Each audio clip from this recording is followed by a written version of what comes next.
दादा का ये बहुत बड़ा काम था कि दादा ईरान से ये पौधा हमारे घर आया नूरानी बाग आलमगंज, और वहाँ 10-15 कट्ठा की ज़मीन में इसको लगाए। उसके बाद जब राष्ट्रपति हुए तो दिल्ली में उनको दादा को बाद में दावत में बुलाए। इंफ्रास्ट्रक्चर पूरा बर्बाद हो गया। हमारा इंफ्रास्ट्रक्चर बहुत बड़ा था, तकरीबन 2800 स्क्वायर फीट में शॉप था।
हिंदुस्तान के तारीखी यूनानी दवाखाना जिसका नाम है नूरानी दवाखाना, जो मौजूद है बिहार के पटना में मुरादपुर में।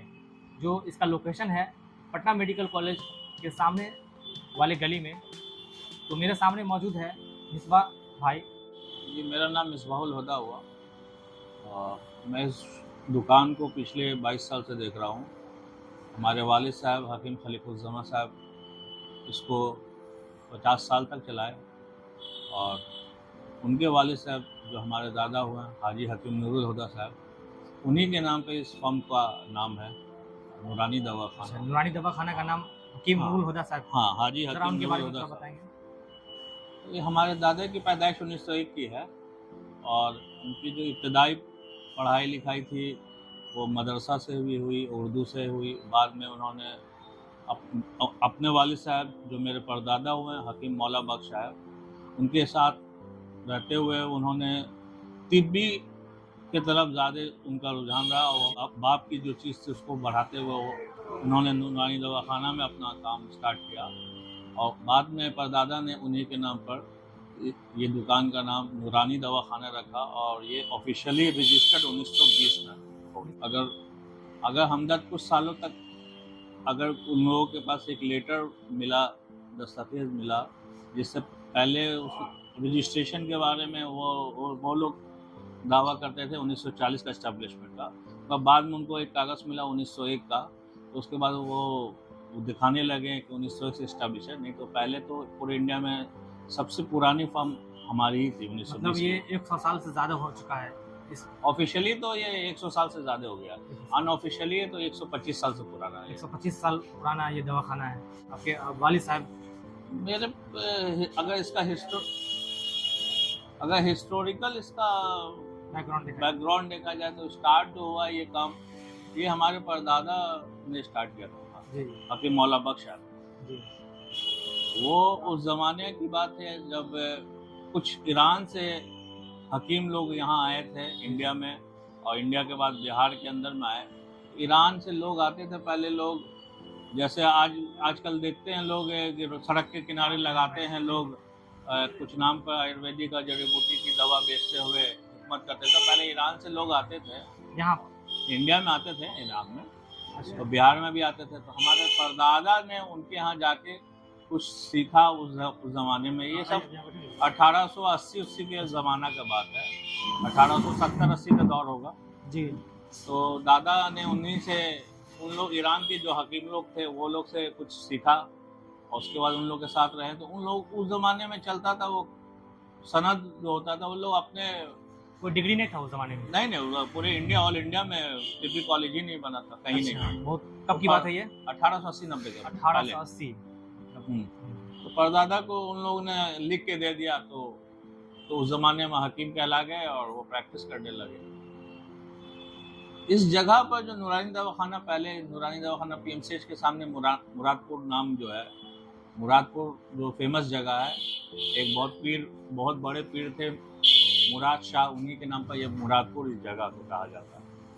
तो इससे पहले मेरे दादा जो है, परदादा जो है, इसी गली में, मुरादपुर से सटी हुई गली है बिहारी सेलेन गली में, वो वहाँ रहने लगे। तो प्रैक्टिस करने के लिए पहले यहाँ पर अभी यहाँ पर आगे आप जाएंगे तो वहाँ पर राधा कृष्ण मंदिर है। पहले 1880-90 के दौर में वहाँ पर घोड़ों का तबेला होता था। उसी जगह पर परदादा ने एक मतब किया और उसका नाम जामिया अल अदविया नाम से रखा। उसमें वो छोटी सी दुकान करते थे, प्रैक्टिस करते थे। दादा की तो पैदाइश, दादा का नाम क्या था? हाजी मौला बख्श साहब। हाजी मौला बख्श साहब जी, हाजी हकीम। उसके बाद आपके वालिद साहब का नाम? मेरे वालिद का तो हकीम खलीकुज़्ज़मा हुआ। कहाँ से पढ़ाई की थी? तिब्बी कॉलेज से पास आउट है वो, 84 में। अच्छा, इस नूरानी दवाखाने की तारीख में तिब्बी कॉलेज के कौन कौन है? जो सबसे पहले पढ़ाई किए हैं वो मेरे दादा किए हैं। नाम बता दीजिएगा। हाजी नूरुल हुदा साहब। अच्छा। उनके बाद उनके सबसे पहले बेटा हकीम कमरुज़्ज़मा साहब, जो वन एंड ओनली हकीम हैं जो फर्स्ट बिहार के हेल्थ डायरेक्टर हुए जीओएमएस के। जीओएमएस वाले पहले हेल्थ डायरेक्टर हो गए। पहले बीएमएस का नाम पहले जीओएमएस था। जीओएमएस होता था पहले बीओएमएस नहीं होता था। तो वो फर्स्ट जीओएमएस हैं जो हेल्थ डायरेक्टर बिहार के हो गए और बहुत ही बेहतरीन हकीम थे। कौन से बैच के थे, मतलब अंदाज से? मतलब उनका बैच होगा वो 65 और 68 के बीच के बैच के होंगे। बहुत पहले का बैच है उनका। उनका बेटा फिर उसके बाद? तो वो हकीम कमरुज़्ज़मा साहब जो हुए मेरे बड़े अब्बा हुए, बहुत बेहतरीन हकीम। और प्रेजेंट अभी 10 साल पहले तक में तो नॉर्दर्न इंडिया में उनके बराबर का कोई हकीम नहीं था। जो नब्जबाजी होता है जी असल में, हाँ, वो परफेक्ट जानते थे और लीवर के स्पेशलिस्ट थे। पेट से संबंधित जो भी बीमारियां होती थी उसके लिए नंबर 1 थे वो। बिहार में तो उनका नाम था, नॉर्दर्न इंडिया में भी लगभग नाम था। उसके बाद मजले चचा थे, वो दवाशाज बहुत ज़बरदस्त थे। नाम था उनका नाम सदरुज़्ज़मा हुआ। दवाशाजी में बहुत ज़बरदस्त था क्योंकि यहाँ अतार लोग, बड़े बड़े अतार लोग मेरे दादा के ज़माने में रहा करते थे। जी। लगभग 5-5, 6-6 अतार रहते थे जो बहुत करने वाले। हाँ, दवासाजी वाले। तो उन्हीं से उन्होंने सीखा था। तो उनका जो रुझान था वो दवासाजी में रहा और मुरक्कबात और मुफरदात में माहिर आदमी थे, बहुत जानकार थे, मगर उन्होंने हिकमत नहीं किया। इन लोगों ने तिब्बी कॉलेज से नहीं, मजली चचा ने नहीं किया। उसके बाद मेरे फादर हकीम खलीकुज़्ज़मा साहब ने दादा की ये जो चीज़ थी उसको संभाली और उन्होंने बजाते 1980 में एडमिशन लिया तिब्बी कॉलेज में। हाँ, उसके बाद उनका डिग्री हुआ, फिर वो चलाते रहे और 1988 से लेके 92 तक में बिहार गवर्नमेंट का जितना भी टेंडर था तिब्बी कॉलेज का, वो मेरे वालिद साहब ने वो टेंडर को पूरा किया। पूरे बिहार में सप्लाई हुआ मेडिसिन की, यूनानी मेडिसिन की।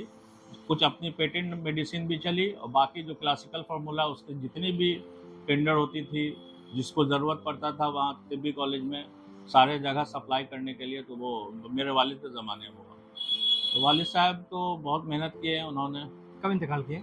वो इंतकाल किए 2023 में। 2023 में? वह हाल फिलहाल की बात है? हाल फिलहाल। उन्होंने 49 साल इस फील्ड में दिया, इस फर्म को भी 49 साल दिया। दादा के बाद सबसे ज़्यादा उन्होंने वक्त दिया। तो उनको तो बहुत तजुर्बा था, उनसे हमने बहुत कुछ सीखा। तो तकरीबन 15-16 साल मैंने उनके साथ रहा।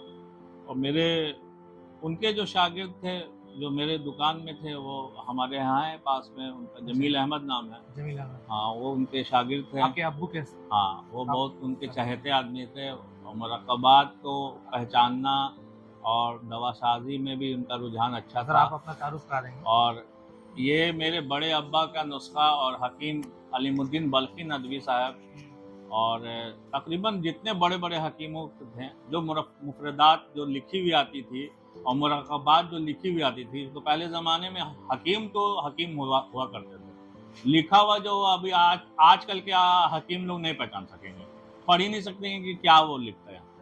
तो ये परफेक्ट पहचानते थे राइटिंग को और दवा निकाल के देते थे दुकान से। और इनको जानकारी भी बहुत ज़बरदस्त हुआ। हाँ, ये हमारे पुराने उस्ताद हैं एक तरह से। आपके उस्ताद हुए? हाँ, एक तरह से ये भी उस्ताद हैं मेरे 2 उस्ताद हैं। इनसे जो सीनियर है वो मुफरदात के उस्ताद है, वो बिहार के बहुत माहिर। आज नहीं आए हैं, वो मेरे उस्ताद हैं। वो एक्चुअल उनसे मैंने सीखा है मुफरेदात। लास्ट टाइम मुर- जो आए थे आपसे मुलाकात की तो हाँ हाँ, उनका नाम अलाउद्दीन नाम हुआ। ये मुराकाबात के ज़बरदस्त जानकार है। हाँ, जमील अहमद नाम है। इनसे हम लोगों ने बहुत कुछ सीखा है और दुकान में इन्होंने तकरीबन 35-36 साल दे दिया। और अब तो मेरे ख्याल से मुराकाबात के बारे में और उस दवा को लिखना, जो प्रैक्टिशनर लोग जो लिखते हैं दवा, जो राइटिंग जो होता है दवा लिखने का तरीका, वो पहचानने वाले ये इकलौते बच रहे होंगे। अच्छा, और दवा मुरक्कबात को सेटिंग कैसे किया जाता है, दवा को हकीम जो लिखते हैं उसको कैसे सेट करके दवा दिया जाता है, खुराक, डोजेज, वो सब जानते हैं। तो ये तो पुराने आदमी हैं और कितने इन्होंने साल से आप प्रैक्टिस कर रहे हैं? कब से यहाँ पर? वही जो हकीम खलीकुज्जमा साहब जो एक्सीडेंट किए थे ना, ये पापा जो है। हाँ, इनके हाँ। पापा, उन्हीं के बाद से हम प्रैक्टिस करना शुरू किए। अच्छा, बहुत ही सारे पेशेंट हैं इनके भी और बहुत मर्ज में इनको बहुत फ़ायदा मिला। स्पेशली हमने अपनी आंखों से सुफीद दास के मरीज तकरीबन इनके हाथों से 10-12 लोगों का मैंने देखा है अच्छा खासा ठीक होते हुए, मतलब पूरा का पूरा ठीक वो होता दवा है। सब आप खुद से बनाते हैं? तैयार हाँ, करते हैं? हमारे यहाँ दवा बनती भी है और कुछ क्लासिकल फार्मूला भी है, सभी कंपनी में मिल जाएगी। मगर हम लोग का कुछ अपना भी पेटेंट मेडिसिन है, इसके लिए खास करके। आपका जो दवाखाना जब स्टैब्लिश हुआ उसके बाद पहले क्लिनिक था, हाँ, उसके क्लिनिक बाद दवा शादी आप लोग के पास- जामिया अल अदविया नाम से था, अनरजिस्टर्ड हाँ, था उस वक्त। फिर धीरे धीरे दादा के बड़े हुए तो उन्होंने ऑफिशियली रजिस्टर्ड हुआ। सारा कागजात हमारे पास मौजूद है। बड़े बड़े हकीमों का जो प्रशंसक पत्र होता है, जिसको इंग्लिश में मेमोरेंडम बोलेंगे, जी, जी। वो सब मौजूद है। और सिर्फ बिहार के नहीं, वो यूपी है, हैदराबाद के थे, बंगाल के थे, उड़ीसा के थे, फिर आपको महाराष्ट्र से थे। इन लोगों का राबता था नूरानी दवाखाना से। कश्मीर के लोग आते थे। कश्मीर के एक पेशेंट आए थे उस ज़माने में, हाँ, कैंसर हो गया था उस जगह। और अभी के जो अब्दुल्ला हैं ये लोग, उनके फादर उमर अब्दुल्ला जो थे, वो उनको रिकमेंड कर दिए थे कि अगर तुम्हारा कहीं से नहीं ठीक हो रहा है तो आप नूरानी दवाखाना जाओ, नॉर्दर्न बिहार, इंडिया में, बिहार में, वहाँ से अगर ठीक हो जाएगा तो ठीक हो जाएगा। तो वो पेशेंट आया था सर। ये दादा लोग के ज़माने का वाक़या है। तो ये बहुत मशहूर, हमारा ये फर्म जो है बहुत मशहूर था। बिहार में तो बहुत ही ज़्यादा है, इंडिया में हर जगह जाना जाता था और बैरून मुल्क में भी लोग जानते थे। हलियून के बारे में जो एग्जीबिशन हुआ था तो इसका क्या तारीख है? हलियून हमारे लिए, हमारी फर्म के लिए सबसे गोल्डन चीज़ है। अच्छा। ये हेलियून एक दरख्त है जो ईरान में, पूरे दुनिया में ईरानी में होता है। और इसका जो इम्पोर्टेंस है यूनानी फील्ड में या आयुर्वेदिक में, इसको एक तरह से संजीवनी बूटी कहा जाता है। जी जी। मतलब ये हज़ारों नुस्खा में, इसके तुख में, इसके बर्ग, ये सब काम में आते हैं। तो ये हमारे यहाँ मेरे दादा का ये बहुत बड़ा काम था कि दादा ईरान से अब किस ज़रिए आया ये हम लोगों को पता नहीं है। मेरे फादर लोग को भी शायद नहीं पता था क्योंकि उनकी पैदाइश नहीं हुई थी।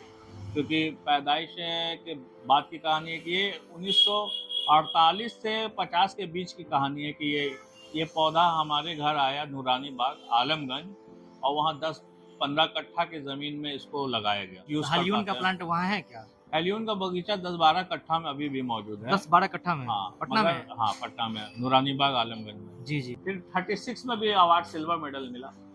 और पुराना देखे हम सारे को हाँ, visit किए। 78 में भी मिला।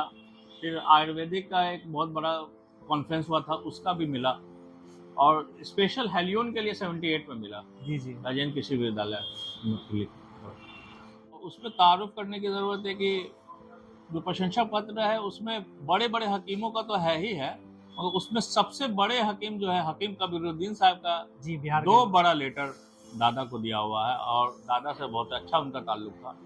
पटना में वो 2 बार आए और 2 बार नूरानी दवाखाना आए और इसका जो सेटअप देखे वो बहुत खुश हुए थे। तो उसके बाद लेटर दिए। दिल्ली में फिर वापस एक बार आए दिल्ली से, तो वो हेलियून देखने की बहुत ख्वाहिश में, तो उनको लेके गए नूरानी बाग। अच्छा, वहाँ देखे उन्होंने पौधा, उस पौधा के साथ इसरौल को भी देखा, कासनी का पौधा को देखा।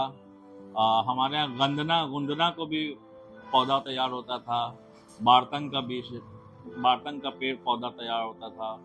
तो हकीम अब्दुल खबीर साहब के जो नाना हुआ, जो काला पानी की जो सज़ा मिली थी, तो उसमें से वो लोग, उनके पूरे ख़ानदान के लोग, ऊपर के लोग पानी हुआ उसमें से बचे नहीं, तो वो हकीम साहब आए वापस, तो उनके यहाँ से दादा परदादा का प्रैक्टिस होता था, वो सीखते थे, तो उन्होंने भी लिख के दिया था परदादा को हिकमत।